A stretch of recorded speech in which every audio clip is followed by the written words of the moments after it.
Async teardown bugs are invisible until production, and almost nobody tests that path. Start with pytest-asyncio. Decorate your test with pytest.mock.asyncio and define it as async def. Now use async with exactly like production code and assert on results. No blocking hacks needed. For deeper coverage, call dunder-enter and dunder-exit directly. After enter, assert the returned resource is initialized. For exit, test two paths.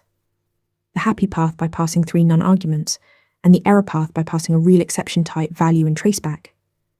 Verify whether your manager suppresses or propagates. That distinction is exactly where real bugs live. For async generators, collect values with async for and assert on the result list. Then test early teardown, call a close and verify that advancing the generator raises stop async iteration. Confirming cleanup runs even when iteration is cut short. Mocking requires AsyncMock from unitist.mock. Assign both dunder-enter and dunder-exit as AsyncMock instances on your mock object. Then run code that uses the mock and force an exception inside the block. Assert that exit.callCount equals 1. That single number proves cleanup is never skipped, even on errors. Test lifecycle methods directly, drive generators with async for, and confirm cleanup with AsyncMock call counts. Like and subscribe for more advanced Python. Want to get better at answering questions like this? With Interview Mentor, you practice real interview questions out loud. You get personalized feedback and a grade on every answer, and you can track your improvement over time.